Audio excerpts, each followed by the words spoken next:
नमस्कार साथियों, आज एक और खास विषय पर वीडियो लेकर के आपके बीच में आए हैं। और ये वीडियो नहीं है, ये एक इंटरेक्शन है, इंटरव्यू है। बहुत सारे साथी ऑलरेडी फॉलो कर रहे हैं, 2 लाख से ज़्यादा लोग सब्सक्राइबर हो गए हैं। और बहुत सारे लोग कहते हैं सर जिन लोगों से आप इंस्पायर हुए उन लोगों के बारे में बताइए, जिन लोगों से आपने सीखा। तो आज मेरे साथ एक ऐसी शख्सियत मौजूद है जिनसे मैंने अपने जीवन में बहुत कुछ सीखा।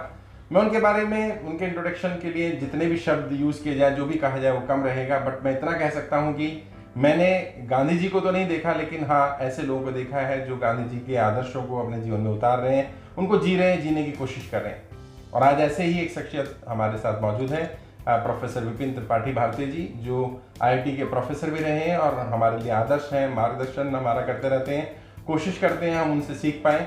सद्भाव मिशन के नाम से मिशन चला रहे हैं। तो आइए उनसे चर्चा शुरू करते हैं। आपका बहुत बहुत स्वागत। बहुत बहुत शुक्रिया। सबसे पहली चीज़ तो ये, जो लाखों लोग मुझे फॉलो करते हैं और वो चाहते थे कि ऐसे लोग जिनसे मैं इंस्पायर होता हूँ उनकी बात सुनी जाए, उनका एक्सपीरियंस सुना जाए। तो मैं चाहता हूँ कि आपका भी एक्सपीरियंस उनके काम आए। तो सबसे पहली चीज़ तो इस सद्भावना मिशन के बारे में बताइए कि सद्भाव मिशन क्या है आपका और आपने क्यों शुरू किया इसको।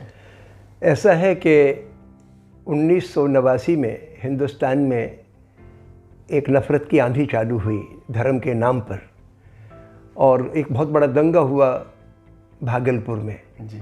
मैं नौकरी तो IIT में करता था, लेकिन 1 साल की छुट्टी लेके मैं यूनिवर्सिटी ऑफ मैरीलैंड अमेरिका में गया हुआ था। वहाँ खबर लगी कि बहुत बड़ा दंगा हो गया भागलपुर में। उस वक़्त तो खबर आई थी कि 450 लोग मरे, बाद में पता लगा 950 लोग मरे, 50 हिंदू 900 मुसलमान। तो मैं छुट्टी लेके वहाँ से हिंदुस्तान आया देखने के लिए माहौल कैसा है। भागलपुर तो नहीं गया, लेकिन दिल्ली में एक इंटरनेशनल कॉन्फ्रेंस चल रही थी प्लाज्मा फिजिक्स की।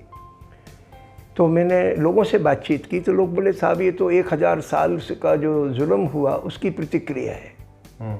ये हमें डायरेक्टर्स कह रहे थे, कुछ संस्थाओं के कुछ प्रोफेसर्स कह रहे थे। मैंने कहा किस जुल्म की बात करते हैं?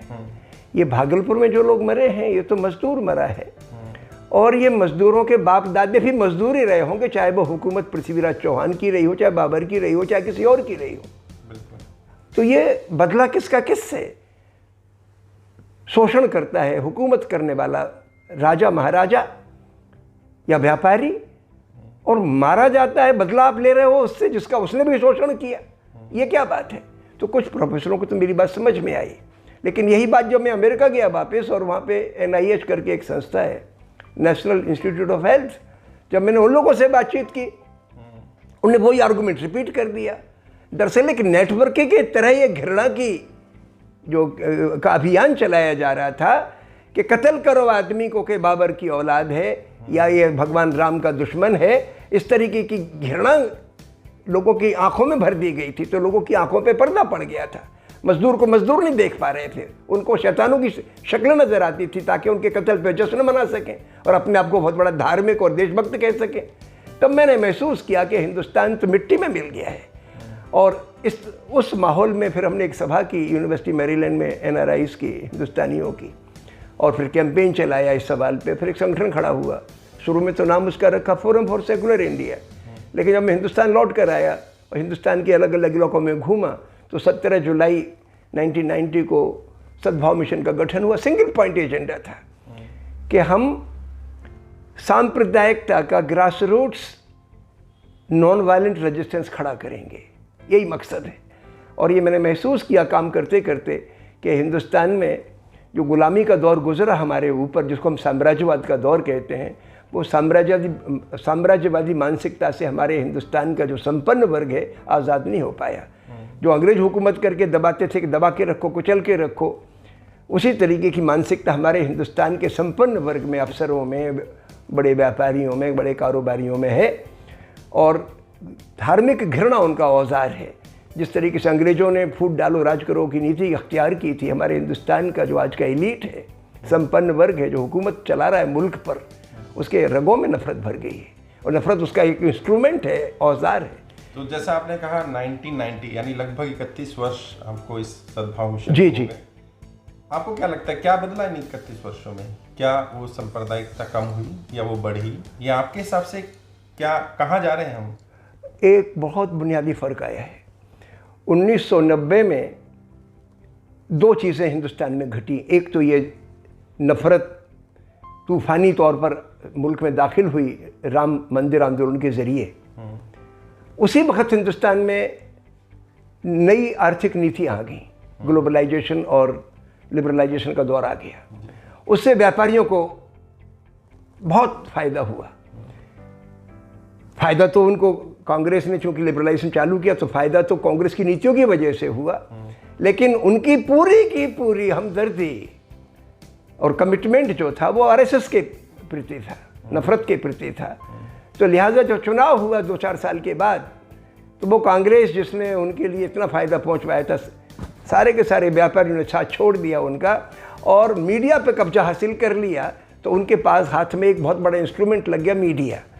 तो ये बहुत बुनियादी फ़र्क ये आया 1991 के बाद कि हमारा मीडिया मुकम्मल तौर पर सांप्रदायिक हो गया या सांप्रदायिक रुझान का हो गया, क्योंकि व्यापारियों के कब्जे में थे उनके सारे के सारे चैनल, और दिन पर दिन उनकी सांप्रदायिकता के प्रति कमिटमेंट बढ़ती चली गई। और जब से मोदी जी आए 2014 में, तब से हमारा मीडिया बिल्कुल अपनी जो ऑब्जेक्टिविटी है यानी सत्यनिष्ठा को खो चुका है। मतलब आप ये कहना चाहते हैं कि इन 31 वर्षों में सांप्रदायिकता बढ़ी है बजाय कि कम होने की? बढ़ी है, और ना केवल बढ़ी है बल्कि इसके हाथ में सत्ता के जितने भी इदारे हैं, इंक्लूडिंग सेंट्रल गवर्नमेंट, राज्य सरकारें, मंदिर, एजुकेशनल इंस्टीट्यूशंस, इन पे कब्जा हो गया है। यानी सांप्रदायिकता की इस वक्त मुकम्मल पकड़ है हिंदुस्तान के हर सत्ता के केंद्र पर। तो क्या सांप्रदायिकता केवल हम एक ही समुदाय या संप्रदाय में देखेंगे या सभी में?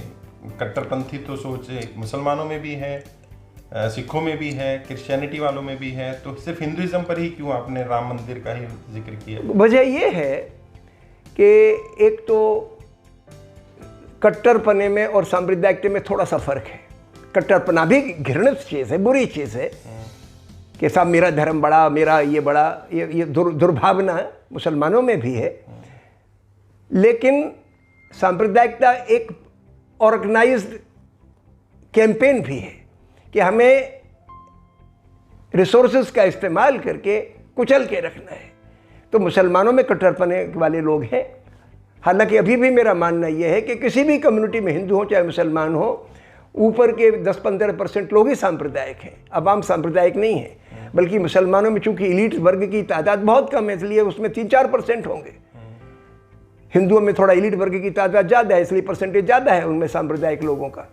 लेकिन सांप्रदायिकता और कट्टरपने में बुनियादी फ़र्क ये है, सांप्रदायिकता के रूट में नफरत और कट्टरपना तो होता है, लेकिन इनके पास एक नेटवर्क है, कैडर है कि हमें किस तरीके से चुनाव जीतना है, किस तरीके से सत्ता हासिल करनी है। मतलब आप ये कहना चाह रहे हैं कि कट्टरपंथी जो होता है वो इंडिविजुअल हो सकता है, हाँ, और ये ऑर्गेनाइज होता है। ये ऑर्गेनाइज होता है, और which is a very dangerous thing. तो यानी अगर कट्टरपंथ ऑर्गेनाइज हो जाए तो वो सांप्रदायिकता। बिल्कुल बिल्कुल बिल्कुल, ये सही कहा आपने। बिल्कुल मेरे ख्याल से आपने बिल्कुल बात को बुनियादी तौर पे सही रखा। अच्छा, मेरी जो ऑडियंस के लिए भी एक सवाल है, और मेरी जो सोच है मैं उस सोच को आपसे क्लेरिफाई करना चाहता हूँ। क्या आज के वर्तमान परिप्रेक्ष्य में गांधी के विचारों पर चल पाना प्रैक्टिकल है, संभव है? क्योंकि जब सत्ता में बैठे लोग अधार्मिक हैं या साम दाम दंड भेद सब अपना रहे हैं, ऐसे समय में गांधी का औचित्य खासकर से राजनीति में कितना रह जाता है? गांधी के अलावा राजनीति का कोई आधार बनता नहीं है। इस वक्त राजनीति पे क्या है? इस वक्त राजनीति व्यापारी वर्ग का जो कॉरपोरेट सेक्टर है उनकी गुलाम है। वो पैसा देते थे चंदा लड़ने के लिए, उनका मीडिया आपका प्रोपेगेंडा कर देता है, और फिर आपके पास अगर दंगाइयों का कैडर खड़ा किया, उनके लिए भी इसी व्यापारी तबके से मदद मिलती है। ये सांप्रदायिकता का जो तमाम कैडर है हिंदुस्तान में, करीब 1 करोड़ का होगा वो कैडर, इन सारे के सारे लोगों को हमारे हिंदुस्तान का एलीट क्लास सपोर्ट करता है। तो इस वक्त राजनीति तो गुलाम है हिंदुस्तान के कॉरपोरेट सेक्टर की। तो अगर आपको या आम जनता को अपनी कोई भी शोषण, बेरोजगारी या किसी बुनियादी सवाल पर, जैसे आजकल कोरोना का मसला चल रहा है तो सेहत का सवाल सामने आ गया, यानी किसी भी बुनियादी सवाल को अगर आपको उठाना है तो आपको कॉरपोरेट इंटरेस्ट से हटके जनता के इंटरेस्ट की बात रखनी पड़ेगी, आपको प्रो पीपल होना पड़ेगा, और वही गांधी का रास्ता है। इसलिए इसके अलावा कोई चारा नहीं है। और बल्कि आपने देखा कि हमारे हिंदुस्तान में पिछले 2 सालों में जो 2 बड़े आंदोलन चले वो गांधी के रास्ते पे ही चले। सीएए के खिलाफ एक आंदोलन चला और एक अभी किसानों का आंदोलन चल रहा है, और मैं समझता हूँ कि गांधी जिंदा है इन आंदोलनों के जरिए। तो राजनीति, सत्ता की राजनीति तो कॉर्पोरेट सेक्टर के हाथ में है, उसको उससे आज़ाद करने के लिए भी गांधी का ही रास्ता बनता है, यानी नॉन वायलेंट, प्रो पीपल और सच्चाई के ऊपर आधार रख के राजनीति करें, इसके अलावा कोई रास्ता है नहीं। अभी जैसे आप, मेरा पॉलिटिकल हम लोग इंस्टीट्यूट भी चलाते हैं, ट्रेनिंग भी देते हैं। हमने एक रिवोल्यूशन की शुरुआत की है कि जाति, धर्म, भाषा, क्षेत्र, लिंग के भेदभाव को मिटाया जाए, और राजनीति में एक शुद्धिकरण का प्रयास हम लोग कर रहे हैं। आपको क्या लगता है, क्या ये प्रैक्टिकल है, क्या ये संभव है कि भारत की राजनीति से जाति, धर्म, भाषा, क्षेत्र का भेदभाव निकल पाएगा? इस वक्त कठिन मालूम पड़ता है, क्योंकि राजनीति पूंजी कंट्रोल्ड है, मीडिया कंट्रोल्ड है। तो जिस तरीके से लोग बहक सकें उस तरीके से आप अपनी स्ट्रेटजी बनाते हैं ताकि फिर आपको लोग वोट दें, बहक के वोट दें। लेकिन वो तो गड्ढे में डालने वाली राजनीति है। इससे मुट्ठी भर ऊपर के जो 10-15% लोग हैं उनके हक में आप कानून बना सकते हो, उनको आर्थिक फ़ायदा पहुंचा सकते हो, उनको की बेहतरी कर सकते हो। लेकिन जनता का क्या होगा? जनता का इसके अलावा कोई चारा ही नहीं है। जिस राजनीति की आप शुरुआत कर रहे हो कि धर्म, जात, भाषा, इन भेदभावों से हट के इंसान को इंसान मान के जो राजनीति की जाएगी, दरअसल वही एकमात्र राजनीति है। ये राजनीति नहीं है, कहने को राजनीति कही जाती है जो आज चल रही है, ये पाखंड है। ये पाखंड ही है। अच्छा, एक चीज़ और है, जैसे आपने एक संस्था का नाम लिया, वैसे तो मैं गुरेज करता हूँ अपने चैनल पर किसी भी संस्था का वो नाम बोला जाए, क्योंकि हर संस्था में अच्छे बुरे लोग होते हैं। लेकिन हाँ, जहाँ तक बात है आरएसएस की, राष्ट्रीय स्वयंसेवक संघ की, संघ ने देश में एक खाई बड़ी की है जो वो खाई को पाटने का काम कर सकता था। बट मेरा सवाल संघ से नहीं है, मेरा सवाल है कि आप, क्योंकि आपका सरनेम, आप जिस समाज से आते हैं, आप त्रिपाठी हैं, तो वहाँ काफ़ी लोग होंगे जो सांप्रदायिक सोच के रहे होंगे या संघ से जुड़े रहे होंगे, क्योंकि ब्राह्मण समाज काफ़ी सपोर्ट करता है संघ को। तो आपने व्यक्तिगत रूप से जो चुनौतियां आपको सामने आई, उनके बारे में थोड़ा बता सकते हैं कि कैसे, क्योंकि आप हिंदू मुस्लिम एकता के लिए चल रहे थे और आपके नोन में ऐसे लोग रहे होंगे ज़रूर। तो मेरी टीम में बहुत सारे लोग हैं जो ब्राह्मण समाज से हैं, तो उनका परिवार, उनके रिश्तेदार उनके खिलाफ हो जाते हैं। अब मैं एक बात रखता हूँ आपके सामने।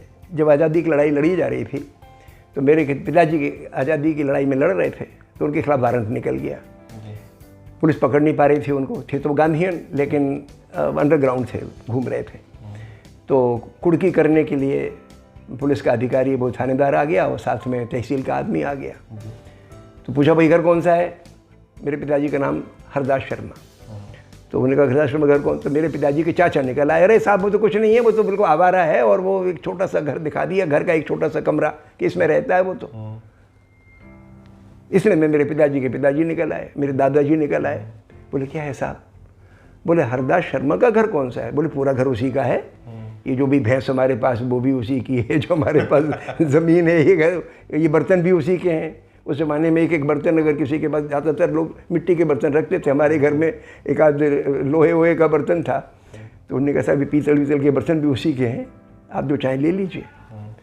वो थानेदार हिल गया। और मेरे पिताजी के पिताजी करते क्या थे? वो पत्थर की वैगन लोड करते थे। तो हिंदुस्तान में ब्राह्मणों के 2 तबके हैं। 70% ब्राह्मण तो मजदूर हैं, और वो मजदूर जो ब्राह्मण हैं वो हिंदुस्तान में जातिवाद फैलाने के लिए जिम्मेवार नहीं है, बल्कि वो उन्हीं के बीच में काम, उसी के, वो जब वैगन लोड करते थे पत्थर की, तो हमारे जो दादाजी थे उन्हीं के साथ में हमारे उनके वो जो क्या कहलाता है, उन्हीं के साथ में मोची भी काम करता था, मोची, और दूसरे समाज के लोग भी काम करते थे। तो उनके अंदर कट्टरता नहीं थी। हमारे गांव का जो ब्राह्मण था वो एक कंपनी में जाके खाना पकाता था, महाराज कहते थे उसको। तो ये ब्राह्मणों का जो 70% तबका है वो तो ये है। और जब मैं पढ़ने लिखने लगा तो मेरी जो पहचान बनी कि यार ये सच्चा आदमी है, और जो हमारे रिश्तेदार या जो हमारे संपन्न वर्ग के ब्राह्मण जब मेरी आलोचना करना चाहते हैं तो ये उनके ऊपर बहुत भारी पड़ जाता है, क्योंकि मैं आम ब्राह्मणों का और आम मोचियों का हमदर्द हूँ। ये मेरी पहचान इसलिए बनी, इसलिए मेरे ऊपर व्यक्तिगत तौर पर ये बड़ी जाति का, ये बड़ा संपन्न ब्राह्मण या बड़ी जाति के लोग हमला नहीं कर मतलब पाते। आप ये कहना चाह रहे हैं कि सच्चाई के मार्ग पर अगर हम चलेंगे जी जी तो जी, हम पर आरोप लगाना थोड़ा मुश्किल होगा। मुश्किल है। लेकिन फिर भी वैसे तो पर्सनल सवाल है, लेकिन परिवार में हो सकता है कोई आपका रिश्तेदार हो, आपके बहनें हैं, आपके जीजा हो सकते हैं, कोई ऐसा व्यक्ति जो संघ को सपोर्ट करता हो। करते हैं कुछ लोग करते हैं कुछ लोग करते हैं, तो उनको अवॉइड करता हूँ घर में इस पर चर्चा करना। लेकिन वो लोग भी मेरे से नफरत नहीं करते। मतलब क्या, मैं क्या जानता हूँ जिनकी विचारधारा मेरी विचारधारा से फ़र्क है, वो बहनें तो मेरी सारी की सारी मेरी आत्मा से मेरे साथ मेरे सोच की ही हैं। लेकिन हैं कुछ रिश्तेदार जो थोड़ा भिन्न विचारधारा के हैं, लेकिन इस बारे में मानते हैं कि मैं कोई देशघाती काम नहीं कर रहा। नहीं, बट उनको तो लगता है ना कि अगर हम, जैसे मेरे भी खिलाफ बहुत लोग इसलिए बोलते हैं कि ये तो हिंदू मुस्लिम एकता की बात करता है जी। तो अगर ये एकता हो गई तो उनकी तो सत्ता खत्म हो जाएगी, तो डेफिनेटली वो लोग हमारे खिलाफ तो बोलेंगे ही, क्योंकि उन्हें सबसे बड़ी प्रॉब्लम ही ये है कि ये एकता ना हो, क्योंकि जब तक हम बटे रहेंगे जाति धर्म के आधार पर तब तक उनकी सत्ता चलती रहेगी। सही है। तो आप चलिए, मैं सवाल को दूसरे तरीके से पूछता हूँ कि अभी जो वर्तमान परिस्थिति चल रही है, आपका पास ऑलरेडी 31 साल का तो सद्भाव मिशन चलाने का एक्सपीरियंस है ही, इसके अलावा भी आप बहुत सारी संस्थाओं में रहे होंगे, काम भी किया होगा, IIT में आप प्रोफेसर रहे हैं, वहाँ स्टूडेंट भी रहे हैं, आपने PhD वहाँ से किया, अमेरिका भी होकर के आए। भारत की राजनीति का भविष्य आप क्या देखते हैं? ऐसा है कि ये दौर पूरी दुनिया में कॉरपोरेट इंपीरियलिज्म का दौर चल रहा है जी। और इससे ये जाहिर हो चुका है कि ऊपर के 15-20% लोगों के हाथ में शिक्षा रहेगी, उन्हीं के हाथ में राजनीति रहेगी, उन्हीं के हाथ में मीडिया रहेगा, उन्हीं के हाथ में कारोबार रहेंगे, और बाकी लोग सरसब्ज हो नहीं सकते। तो हिंदुस्तान की राजनीति को और दुनिया की राजनीति को तो बदलना ही पड़ेगा। और भी जो आंदोलन चल रहे हैं, जन आंदोलन किसानों का, और या अभी बीच में शिक्षकों का चला था, फिर CAA का चला, इसमें ज़मीनी लोग खड़े हो रहे हैं। तो ज़मीनी राजनीति ज़मीनी आंदोलनों से निकलेगी। और जिस तरीके का आप काम कर रहे हैं, आपने भी कोशिश की कि भाई दूसरी राजनीति में जो सत्ता में लोग पहुँचें वो ज़मीनी लोग पहुँचें, पैसे के बल पर और नफ़रत के बल पर न पहुँचें, तो इस तरीके की राजनीति ही आगे बढ़ेगी, उसके अलावा कोई चारा नहीं है। बहुत बहुत शुक्रिया। और आखिरी सवाल, इस चर्चा को हम समाप्त करेंगे। आपने इतना समय भी दिया, और जैसा मैंने बताया भी, और आपसे मैं लगभग शायद 2009 में पहली मुलाकात मेरी आपसे IIT में हुई थी, तब मैं संघर्ष के दौर में था, और आपने उन गिने चुने लोगों में से आप हैं जिन्होंने कहा था कि आप अच्छा काम कर रहे हैं, कोशिश करिए, बट बहुत मेहनत है। और यकीनन आज लगता है इतने वर्ष बाद की बहुत मेहनत है, बट अब हम उस लेवल पर पहुँचे जहाँ लोग हमें सुनते हैं, जानते हैं और हमें अप्रिशिएट भी करते हैं। आप क्या संदेश देना चाहेंगे ऐसे युवाओं को, ऐसे लोगों को जो राजनीति में आना चाहते हैं? अपने एक्सपीरियंस से क्या करें वो, क्या ना करें, कुछ 2-4-5 मिनट का आपका कोई संदेश? मेरा कहना ये है नई पीढ़ी से कि अपनी ज़िंदगी के 2 रुख हैं। अपन पढ़ने लिखने जाते हो कैरियर की वजह से कि भाई हमें कैरियर बनाना है, कर लो भाई। 30-35 साल के हो जाओगे तो कैरियर कहीं सेटल कर जाओगे और आप अपना बसर करते रहोगे। मैंने महसूस किया है कि अगर आपके अंदर संवेदना नहीं होगी, संवेदना माने दूसरों की तकलीफ को देख सको, उसका एहसास कर सको, तो आपकी ज़िंदगी बेमानी हो जाएगी। लिहाजा पहली ज़रूरत यह है कि आप संवेदनशील बनो, सेंसिटिव, दूसरों का दर्द पहचान सको। और उसके लिए पहली शर्त है कि आपके दिमाग में प्रेजुडिस न रहे। धर्म का घमंड, धर्म की घृणा, जात का घमंड। आदमी को धर्म के खांचे से मत देखो, सांचे से मत देखो, उसको जात के सांचे से, और बल्कि देश के सांचे से भी मत देखो। हर इंसान इस धरती पर मुकम्मल एंटिटी है। उसकी टोटलिटी में देखो किसी आदमी को कि किस तरीके से गुजर बसर करता है, कितनी दिल में जो बात है वही ज़ुबान पे बोलता है क्या। अगर ऐसा है तो आदमी सच्चा है, मुकम्मल इंसान है वो। जो आदमी ईमान की रोटी खाता है, सच्चाई की बात करता है, जो दिल में है वही ज़ुबान से बोलता है, वो सच्चे, सबसे सच्चा इंसान है, असली इंसान है। तो मेरी नई पीढ़ी के लोगों से कहना है कि आप आंखों को खोल लो, इस नफरत को जो दिमाग में वजन डाल रखा है उससे आज़ाद हो जाओ।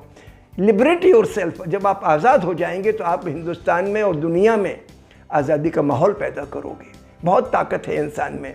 एक बात तय हो चुकी है, परमाणु बम का दौर चल रहा है ये, लेकिन परमाणु बम देश दुनिया में ना तो शोषण मिटा सके, ना जुल्म ख़त्म कर सके, बल्कि जिन मुल्कों के पास इस प्रकार की ताकत है वो जुल्म को बढ़ाते ही हैं। लिहाजा हथियार कोई ताकत नहीं है इंसानियत को आगे बढ़ाने की या जुल्म का मुखालफत की, वो ताकत अहिंसा में ही है। और अहिंसा की ताकत के माने क्या? जो आपको सच्चा लगता है, इंसाफ लगता है, उसको आप शिद्दत से महसूस करो, फिर मालिक आप में ताकत देगा कि आप सच्ची बात कह सको। हो सकता है आपको जेल जाना पड़ जाए, हो सकता है आप फना हो जाए, कत्ल हो जाए, फांसी हो जाए, डजंट मैटर। मालिक आप में ताकत देगा और आपकी ज़िंदगी के कुछ मायने पैदा होंगे। यही मैं कहना चाहता हूँ। बहुत बहुत शुक्रिया। और साथियों, जैसा ने चर्चा सुनी, अब समय की भी अपनी मर्यादा है और प्रोफेसर विपिन त्रिपाठी जी ने बहुत शॉर्ट में बहुत सारी चीज़ें हमें सिखा दी और मैं तो रेगुलरली सीखता रहता हूँ जब भी मुझे मौका मिलता है सर से मिलने का। और इस सीरीज़ को मैं कोशिश करूँगा कंटिन्यू रखूँ, आगे भी और भी ऐसी शख्सियतों से आपसे मुलाकात कराता रहूँगा जिनसे मैं कुछ सीख पाया हूँ, जो मेरे आदर्श हैं और जिन्हें देख करके हम ये उम्मीद कर सकते हैं कि भारत में अभी भी संभावनाएं बची हुई हैं, अभी भी देर नहीं हुई है, चीज़ों को संभाला जा सकता है। इसके अलावा कोई सवाल है, कोई जानना चाहते हैं, कुछ बात करना चाहते हैं, प्रोफेसर विपिन त्रिपाठी जी से बात करना चाहते हैं तो वीडियो के डिस्क्रिप्शन में जाइएगा, सर का नंबर भी मिल जाएगा, मेरा नंबर भी मिल जाएगा, आप डायरेक्ट बात कर सकते हैं। आपके उज्जवल भविष्य के लिए हार्दिक शुभकामनाएं। जय हिंद, जय भारत, नमस्कार।